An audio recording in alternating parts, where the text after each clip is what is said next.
So this is going to be a little bit of a different kind of review because we are all going to really be reviewing this together. So please stick with me through this video because I really need your help. Okay, so let me go and pause this and talk about how this is going to work. Again, this is hopefully going to be fun and interactive for you all. Something a little different I want to try here. Throughout key topics of this video review, we're going to do an A and B questionnaire throughout. You're going to answer A or B, and we'll talk about those questions throughout some key topics of this video. I'm going to answer them as well, and then at the end, we'll tally them up. You are going to comment those down below, and we'll tally who gets the same as me, or if there's multiple same as me, we'll put them in a pool, and then again, we'll pick the winners out of that. I will not be posting my, again, options that I pick, A to B, because then someone will just be able to cheat. Again, we'll just tally those down there, and whoever wins, whoever gets the closest out of that or out of that pool, I'll send you a $10 Steam gift card. I know it's not Mr. Beast money, but we don't have Mr. Beast numbers over here. So again, hopefully the 10 bucks, it just puts a little bit of excitement and then pizzazz into it there. And as many of you know, I don't script any of my videos. This isn't scripted. Maybe I probably should have taken notes, but again, it's not. I just want to keep it raw, real, and seriously, you guys are going to be helping me review this monitor today. And the monitor we're going to be taking a look at is something I truly need your guys' help with because I just couldn't find how to review it. This is being the new Esports monitor from Benq, being the XL2546X. 240 hertz, it has DyAc 2.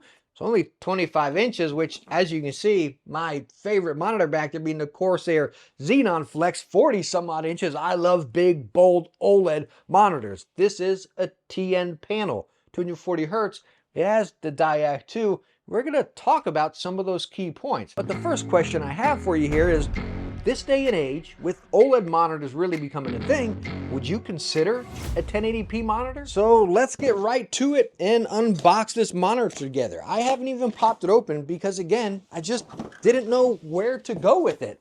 So popping this open, we've tested many ZOWIE Benq monitors on this channel here, so a lot of it's familiar. We have our manual over there. We have our stand, which looks pretty similar to some of the previous ones. As you see, they got the markers right there for whichever angle you're adjusting it. You got the measurements up here, like, holy esports, like sheesh, right? So let's get that out. We get our display port. We have an HDMI over here, and then our power cord. Here we have our little controller, our S switch. I forget what these are for. I remember I tested one of the monitors with it before. Oh, that's right, our settings. You got your, I believe your DyAc. This is kind of like, again, you know, most monitors got the knob on the back. This one you can actually control right there and have some presets over there. This is actually pretty cool. I like how they do that. So the stand has changed since the last one I've covered. It's more or less that oval right there. You can see it is the clip-in. Once we get it actually placed on, we'll see it move. You got some cable ties, and you got those measurements on the side of the arm here as well for whenever you adjust it. Let's pop this open. Oh, these are those little side shields. These are on their old ones as well. You clip on the side of the monitor. It kind of blocks off the sides. And then down here, underneath this bad boy, is going to be the monitor. Oh my gosh, it looks tiny, right? Again, I'm coming from that big old 40-incher over there. Okay, so it really doesn't look too tiny. Massive bezels, as you can see over here and everything. So again, you definitely got that classic vibe. Flipping it over. Logo kind of raised up back there. What is this back here? Let me, oh, this is like a headphone hanger if I remember correctly. Yeah, you can hang your headset right on the back here. Let's peel this back. That's really cool. I like how they raised up the logo in the back here. Oh, look at your ports. So your ports aren't facing down. They're actually out. I really love when monitors do this rather than, again, coming down there and then they come shooting out from your desk. So you can take them back and hide them pretty good. What do we got? We got our headphone port. That with our little, whatchamacallit, the little dial, the little wheel to control there, HDMIs, and then our display ports and our power. And that's really it. Let's go ahead and plug it up and set it up. And this is something pretty cool I just noticed as I was setting this up. So you see you got the 4 little screws in there to lock them in. As you see, you got the 4 placements on the foot there. And then you got the 2 screws to screw in there. So it actually goes in here like so. bam, swing it around, and then you actually have 2 screws to lock it down. I mean, this thing is not coming undone from this stand. Like, holy smokes. I mean, it is bolted down. You know, another thing I really like about this monitor so far is it doesn't have a massive power brick. I mean, it just plugs right into the back of the monitor there, and that's it. Now, as far as the stand and adjustability, you have plenty. It goes really high and then pretty much all the way down to the desk. It goes left a good amount, a whole lot actually, and into the right as well. And again, you got all those measurements on each spot as well. You can also tilt the monitor incredibly far back and then forward. Now, it does not angle left or right if you want to make it go vertical. And it's really easy to adjust too. You can move it with one hand, but it doesn't accidentally budge on you. I really like it. Actually use a bearing in there, so it's not like grindy or tough to move. It just truly just slides up and down. I really like that. And then if those measurements and those marks are something where you take that serious, you can always keep it in that prime position for you. So now that we are set up, plugged up, and ready to roll here, I want to ask you my next question being, would you even consider a 25 or 24 inch monitor? I mean, I'll be honest with you. My first thought was, no way, I'm not going to be able to go with a 25 or 24 point whatever inch monitor. It's just going to be too small, especially coming from my massive Corsair one back there. But I've always used ultra wide monitors. But let me tell you what, just looking at it like this, it doesn't feel puny or tiny like I was honestly expecting. So we already talked about 2 concerns of mine. Number 1 being 1080p, number 2 being size, but number 3 is going to be this being a TN panel. I'm used to, again, OLEDs now, or previously IPS, nano IPS. A TN panel, we all know about it, and I'm gonna pull up some colors here just to show you. I don't wanna say it's washed out because like this doesn't look ridiculously washed out. Where you notice it more, let me go on and backtrack here, and hopefully I can show you some other pictures, something that might be a little bit brighter if we can get that in there. You see the colors are just a little bit softer, right? So looking at the blues and the greens, they're definitely a little easier on the eyes. That might be a good way to say it, but whenever I close it down, something I look at daily are my game icons over here.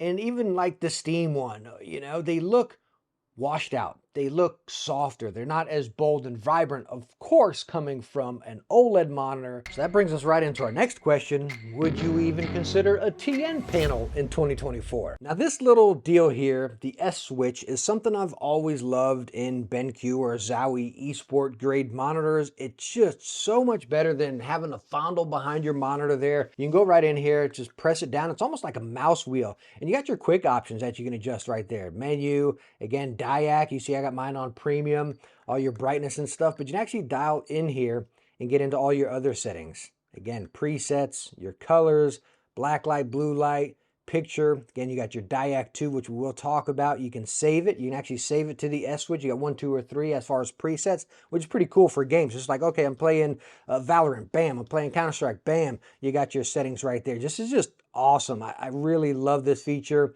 Again, you got your display, you got your custom, again, as far as S switch or your quick menu, which you can still control all this on the back as well. And then your system over here. Out of the gate, I will tell you that it was eco settings were on this, and the colors were even softer than what they are we're looking at. Once I turned that off, it definitely gave it a little bit of boost and looked a lot better. So if you get this monitor, I highly recommend you, number 1, get into the settings and turn that eco setting off. So no joke, this little S switch or OSD controller, what I like to call it, you know, I love it. Maybe if it was wireless, I believe Benq did wireless on some of their other monitors, not their esports ones, if I'm remembering correctly. But again, if it was wireless, I'd really like that. But of course, you don't want those interruptions here. We're just wired in, and you can control everything just by a flick of the button. I wish more monitors would do this, or maybe put it down on the stand. I hate, again, having a mess behind the monitor. This is awesome. Now we're going to do some gaming as well, but I want to do this UFO test, which I know you all can't see. Again, we're coming from my screen to my camera that captures at 30, then out to whatever source you have there. So I just want to talk about it though. Right now, as you see the top line, we're at 240, and I'm just going to tell you straight up, holy smokes, that is butter smooth. I can see the 3 little lights or windows, whatever you call it, in between each segment there. My gosh, it is butter. Now, of course, when you get down to the 120 and 60, it's a whole lot more blurry, but that 240 is one of the best out there. So what I'm going to do is I'm going to go in and take our S switch here. I'm going to go in, just press the wheel down, and I'm going to go to DyAc over here, DyAc 2. So we're going to talk about DyAc 2 as well, because we have tested DyAc 1. But anyways, I got it on premium, the top tier here. I'm going to bring it down to high, and it's still pretty darn good. I can see a mild amount. I mean, not even, I'm gonna go up here. It's, man, maybe on the tail end, it's like those windows kind of got bunched up together a little bit more. When I go to premium, you can truly see that separation. Minimal there. Let's go down here to off. When I turn DyAc to off, those windows are almost meshed together. It's just like a mush with those white windows in between the red UFO there. Like, it is amazing the difference you see. So from off, and then I go to premium, it's like, holy smokes. It's like I take my glasses on and then take them off. You know, it's that big of a difference. So visually, I could clear as day see a difference with DyAc 2. I mean, hands down, it is amazing. It really is, especially when it's set to that premium mode there. Now, ZOWIE has a complete page about DyAc, DyAc Plus, and then DyAc 2. A good read if you're really interested in it. I'll leave the link down below, so go check that out for sure. But what I want to do is go over here to YouTube, and ZOWIE actually has what is DyAc 2 technology. I'm going to go ahead and play that video for us. Hopefully I don't get a copyright strike. Again, I'm going to plug ZOWIE there, so you're getting the credit for it. But let's go ahead and watch this, and I'm going to chime back with you guys afterwards. DyAc technology reduces ghosting in fast game scenes, minimizes screen shaking and rapid firing, and tracks speedy enemies better. This exclusive technology controls backlight and eliminates after images of moving objects, making images appear stable to the naked eye. Though there's similar motion blur reduction technologies, DyAc stands out with its distinct panel hardware and firmware design, offering clearer visuals and enhancing controllability in-game. Furthermore, built in the monitor panel, DyAc functions independently and doesn't require any sync with PCs, thus not consuming any computing power to affect your gameplay performance. Additionally, ZOWIE adopts the fast, responsive TN panel, resulting in the best-in-class motion clarity compared to other monitors. Today, ZOWIE advances DyAc technology with its latest improvement featuring dual backlight design, the DyAc 2. Which largely optimizes clarity for precision aiming and rapid firing in FPS gameplay. So as we just saw in that video, it pretty much summed up exactly what I was saying there. They talked about the DyAc and then the DyAc 2, kind of like when we went from medium to premium, for example, and it was just got that little bit of blur, and then it just got incredibly clear. The other thing is how they were talking about every single manufacturer has a motion blur type of thing, whether it be LG, Corsair, Samsung's, whatever. They all have some sort of motion blur type of thing, you know, natural and so on and so forth.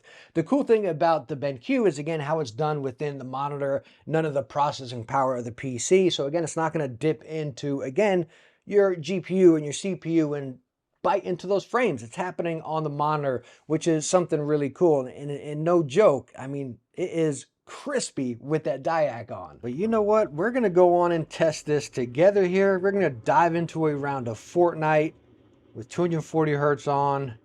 Again, TN panel. And just looking at this, I can just tell you, like, again, the colors are not OLED, which I know that's not fair, right? We're talking TN to OLED, maybe to an IPS, it might be a little bit fair, but we're talking about what I'm coming from, what I main, and it's just, you know, it might make it sound like I'm saying, yo, this is bad, it's horrible, and it's really not. I mean, it looks great for sure, but again, being an OLED mainer, yeah, I can definitely tell the difference here, but I want to find someone to see if we can, as far as just panning, again, OLED monitors have come such a long way right now.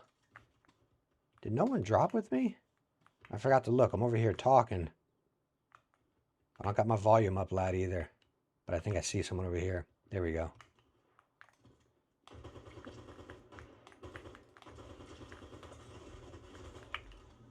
Again, this isn't as fast-paced. Oh dear, I need some heals. I think you might be able to notice something better. Here we go. Maybe if you were playing something more or less like Counter-Strike and you're incredibly competitive. But everything's butter smooth right here, just as well as it was over on my OLED monitors. Oh, that's just giving me shield. I don't play Fortnite much, guys, so bear with me here. Oh my gosh, that jumping is annoying.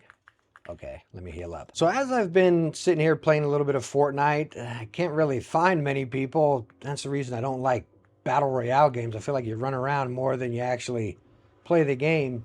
But it's butter smooth, and I'm not really noticing, again, a massive difference from that smoothness coming from, again, my OLED back there being 240 to this one.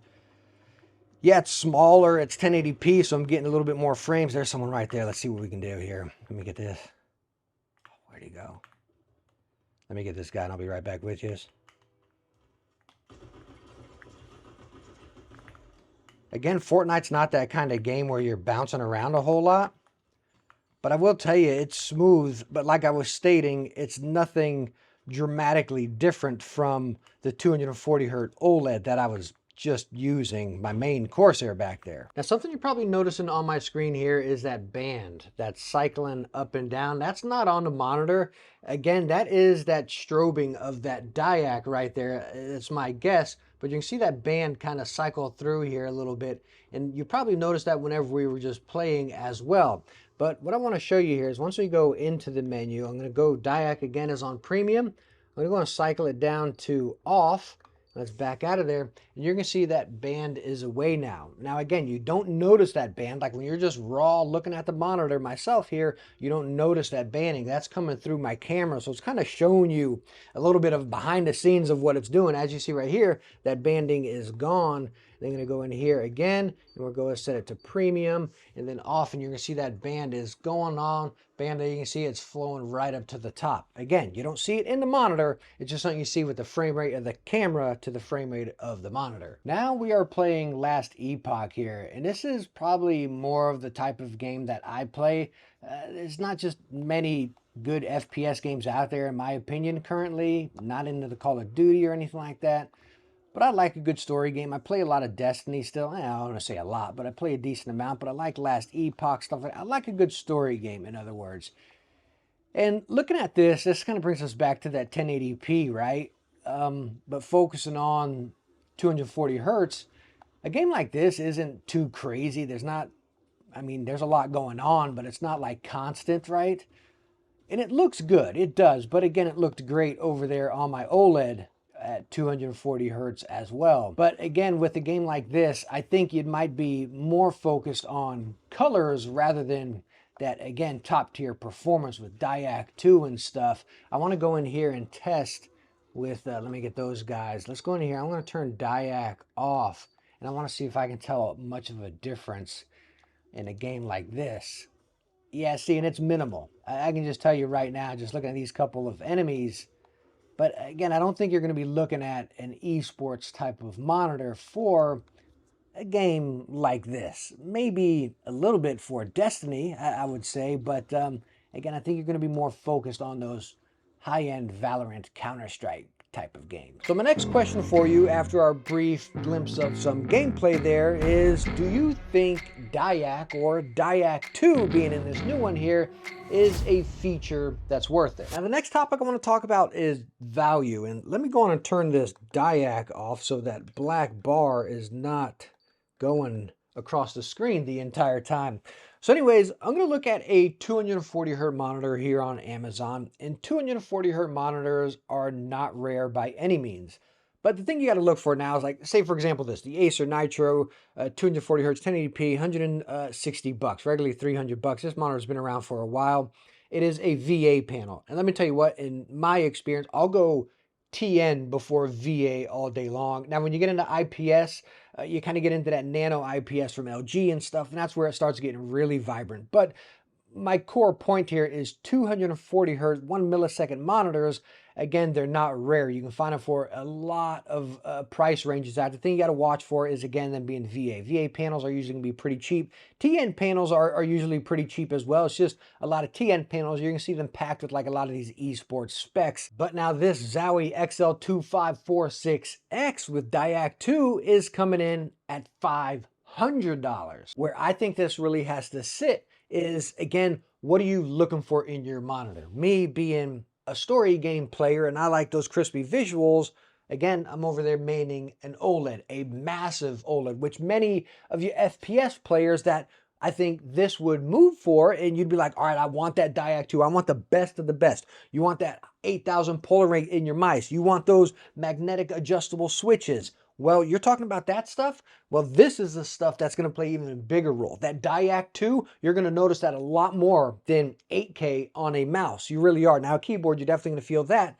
But again, that's where it's going to really come into play. So my last question here is, do you think this new monitor from ZOWIE is worth the $500 price tag? So we have come to the end of the, do we even call this a review? I don't know. We're all kind of reviewing this here together. Again, I'm really excited to hear your guys' feedback down below. Again, so make sure to put your answers A or B in a comment down below as to what you thought about the questions there. Then I'll have mine over here and I'll tally them together. If there's only one, well, that person's obviously going to win. If there's multiples, I'll put them in a pool and we'll pick from there and we'll get those winners. We'll probably let this run for, I guess, about a week. We'll let it run for a week there and then we'll pick our winner. And I really hope you guys had fun with this.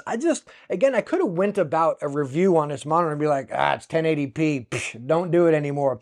You know what I mean? I have 240 hertz. I want OLED. You know, there's so many ways I could have just done about it, you know, but I wanted to have fun with this, being, again, the specs as it's packing, it's really soon for some people, and what do we think about it? So again, I hope this style was fun. I want to do some more of this because I think it's fun. It involves you guys, and maybe hopefully one day we can make the stakes increase a little bit more as far as the winnings there. But all in all, my main goal is hopefully you guys had fun with this different kind of review of a new product. So if you did, please hit that thumbs up. Don't forget to subscribe, and I hope I catch you in the next one. Bye now.